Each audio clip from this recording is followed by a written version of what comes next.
Hello, একটু করে দাও। এখন আমরা যাচ্ছি কেক খেতে, না না থুড়ি। এখন আমরা চলেছি একটু গড়িয়াহাট, সেখানে একটু গিয়ে শপিং করার আছে, সেই সব কিছু করবো, তারপর দেখা হচ্ছে আবার। চলো আজকে ক্রিসমাসের সন্ধ্যাটা কীভাবে কাটানো যায় দেখি। কলকাতার এই রাস্তায়, নর্মাল রাস্তায় চলা আর জিটি রোডে চলা সে মোটামুটি একই ব্যাপার। এত গাড়ি ঘোড়া, এত হর্ন, তার শেষ নেই। এখন যে গড়িয়াহাট যাচ্ছি, আমাদের প্রথম ডেস্টিনেশন হচ্ছে একটা পাপড়ি চাট ঠাকুর, দুর্দান্ত বানায়। দিদি থাকে এই যাদবপুরে 8Bর কাছাকাছি, একদম এখানেই। প্রতিদিন যখনই বেরিয়েছি কোনো না কোনো ফুচকা খেয়েছি, আজকেও তাই। এখন আগে হেঁটে হেঁটে এখানে পাপড়ি চাট কাকুরটাতে যাচ্ছি, আগে ওইটা খাবো তারপর অন্য কথা। কিন্তু মনে হচ্ছে কপাল খারাপ, কাকু আজকে নেই, তাই আর তোমাদেরকেও দেখাতে পারলাম না। এই যে জায়গা ফাঁকা, ঠিক এখানেই বসে আর কি, হাসি আছে আজুবা, ঠিক ওই তো রাস্তার মোড়টাতে বসে, কিন্তু তা আজকে আর নেই। তো চলো এগিয়ে চলো এবার আমাদের লক্ষ্য গড়িয়াহাটের দিকে। ফুচকা তো পেলাম না, তাই এখন চলেছি অটো ধরার লক্ষ্যে, কারণ তাতে করেই যাবো গড়িয়াহাট।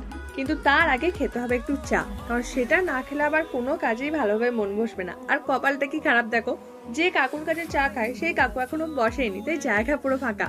তাই আমরা সামনে আবার এগিয়ে চললাম, কারণ আরেকটা জায়গা তো ভালো চা হয়, তাই সেখানে চা খেলাম। আর 8Bতে এই মোমোর দোকানটা না খুব ভালো, 8B থেকে একটু সামনে এগিয়ে এসেই যাস। চা খেয়ে মাথায় আবার বুদ্ধি আসবে, কাজে লাগবে, নয়তো সেই থেকে মাথা কিছু কাজ দিচ্ছিল না। তাই তো ভাইয়া, এবার মাথা খুলবে, এবার বুদ্ধি খুলবে। খাও। 8Bতে বেশি ভিড়ই নেই, 25 ডিসেম্বরে সব নয়া পার্ক সার্কাস, নয়া park street, south city, Patli এসব ঘুরে বেড়াচ্ছে, ওই জন্য আজকে ফাঁকা ফাঁকা। অন্য দিনের তুলনায় আজ দেখলাম 8Bতে কম ভিড়, ক্রিসমাসের রাত বলে কথা, তাই আর কি সবাই মোটামুটি পার্ক স্ট্রিটের দিকেই গেছে।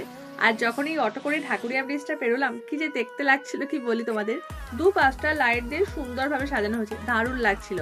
আমরা এখন এসে গেছি গড়িয়াহাট। এসে গেছি গড়িয়াহাট, দেখা যাক এবার। ও ডিস্কো জামা ঝিকিমিকি করছে, কি আছে এবার। যতবার যাই ততবার এই শঙ্কর কেবিনের সামনে দিয়ে যাই, খুঁজতে বেরিয়েছি। এখন জুতোর সন্ধান পাচ্ছি না, বাদ বাকি সব কিছু সন্ধান পেয়ে যাচ্ছি। দেখা যাক এখন কোথায় সেম আছে। অনেক কিছু কেনাকাটা করবো বলেই গড়িয়াহাট গিয়েছিলাম, কিন্তু যা যা কেনার কথা ছিল সেই সমস্ত জিনিসই পাচ্ছিলাম না। উল্টে যেগুলো কেনার কথা নয়, দেখো এই যেমন টেডি বিয়ার, ফুল, এইগুলোই চোখের সামনে বেশি করে আসছিল।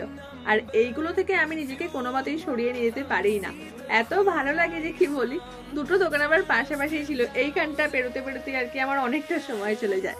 তো তারপর প্রথমবারের জন্য আমি এলাম এখানে গড়িয়াহাটের জুডিওতে। আমি কোনোদিন আগে গড়িয়াহাটের জুডিওতে আসিনি। তো চলো এখন তাহলে একটু ভিতরে যাওয়া যাক। কি হলো, কোনো পছন্দ আসছে না? একটা হয়েছে নাকি, দেখো আর কি হয়, চলো আর কি আছে। যাই হোক, আমি আমার ফোনটা কোনো মতেই হারাতে চাইনি, তার জন্য জুডিওর ভিতরে আর কোনো রকম কোনো ভিডিও করলাম না। জুডিওতে কোনো কিছু পছন্দও হয়নি, যাই পছন্দ ছিল শর্ট সাইজ, তার জন্য চলে এলাম বাইরে। তো এখানে এসে প্রথমে একটা নিলাম বিন ব্যাগ, তারপর আবার সামনে এগিয়ে চললাম। এখন এই যে শীতকালে এখন হয়েছে না ইয়ার ব্যান্ডগুলো, সেইগুলো একটা নেবো বলে দিদিকে একটা গিফট করলাম। দেখো খুব সুন্দর দেখতে হয়েছে। গরম, খুব গরম, আর তোকে স্টোল নিতে হবে না, ভালোই লাগছে। চলো ইয়ারব্যান্ড বা হেডব্যান্ড যাই বলি না কেন নেওয়া হয়ে গেছে। ঠিক উল্টো দিকেই ছিল একটা দোকান, রামধনু। দেখলাম সামনেই ক্রিসমাসের জন্য একটা 4টে ম্যানিকুইনের মতো রয়েছে আর কি, পুরো একদম রেড ড্রেস রয়েছে। আর ব্যাপারটা দেখলাম খুব সুন্দর, মানে খুব সুন্দর বাইরে থেকে দেখতে লাগছিল। এখন জুতো পেয়ে গেছি, যে জুতোগুলো আর কি ঘরে পরা হয় একটু বেশ গদি গদি শীতকালের জন্য, নরম নরম, সেই জুতোগুলোরই খোঁজ করছিলাম। যাক সেটা পেয়ে গেছি অবশেষে। আর তারপর চলে গেলাম আমরা গড়িয়াহাটে থাকা আর একটা দোকান, যেটা হচ্ছে রাজ সিলেকশন।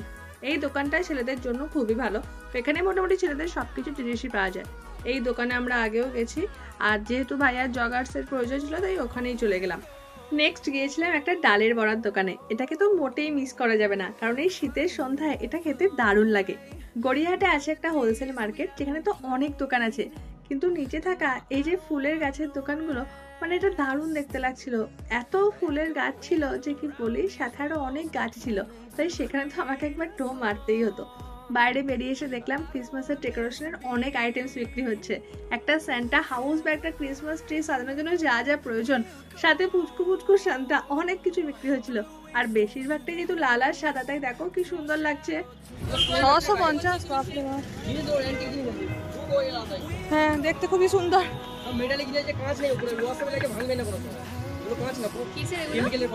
ল্যামিনেশনের মতো কি সুন্দর দেখতে।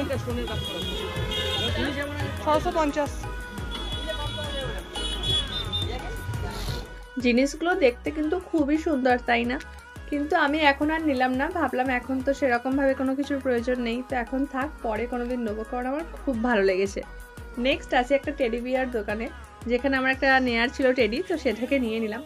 তারপর যাই এই ক্যালকাটা কাঠি রোল দোকানটায়, যেখানে নামটা দেখার পরেই ভাইয়া ভেবে নিয়েছিল যে হয়তো খুব ভালো ওরা কাঠি রোল বানাবে। আমিও কোনোদিন এই কাঠি রোল খাইনি বা জিনিসটা কি সেটাও জানতাম না।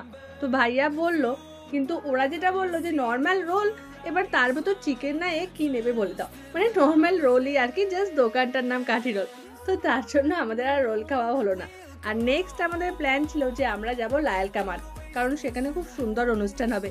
তাই সোজা চলে আসছি 8B তে মিয়ামোড় থেকে নিয়ে নিই এখানে ক্রিসমাসের কেক, আর তারপর আমরা চলে আসি লায়লকা মাঠে। আর লায়লকা মাঠের এসে যা অবস্থা দেখলাম, ভিড়ে পুরো ঠাসা, মানে ভিতরে কিভাবে ঢুকবো এটাই ভেবে পাচ্ছিলাম না, এত ভিড় হয়েছিল এখানে। পার্ক স্ট্রিট বা পার্ক সার্কাস থেকে কোনো মতে কম নয়। দেখো এই হলো রিজেন্ট এস্টেট আর কি, লায়লকা মাঠ।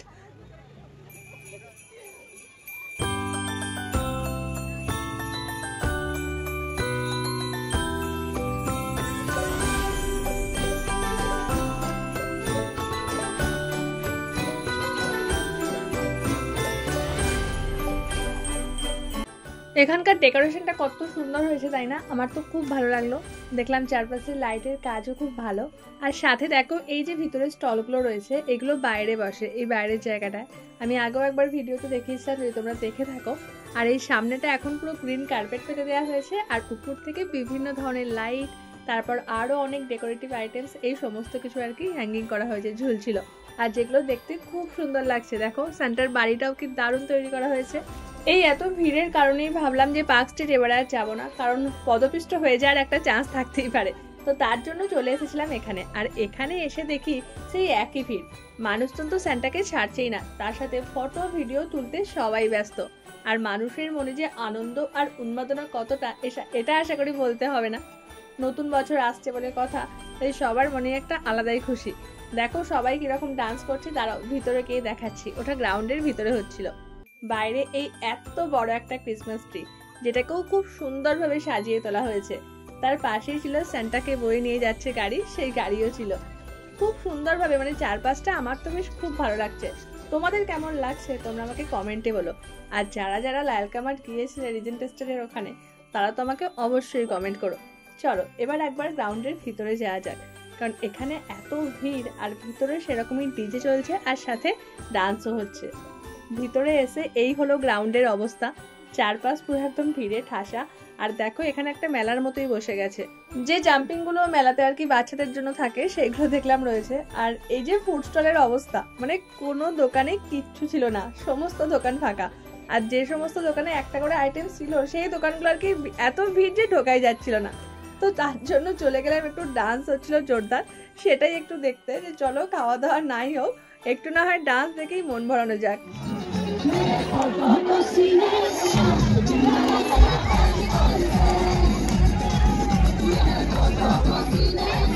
তো এভাবেই কাটলো আমাদের ক্রিসমাসের সন্ধ্যাটা। আর তোমাদের সবাইকে অ্যাডভান্স হ্যাপি নিউ ইয়ার। সবাই খুব ভালো থেকো। আর আজকের ভিডিওটা কেমন লাগলো সেটা কমেন্টে জানিও। দেখা হচ্ছে পরের একটা ভিডিওতে। প্লিজ চ্যানেলটা সাবস্ক্রাইব করে পাশে থেকো। টাটা।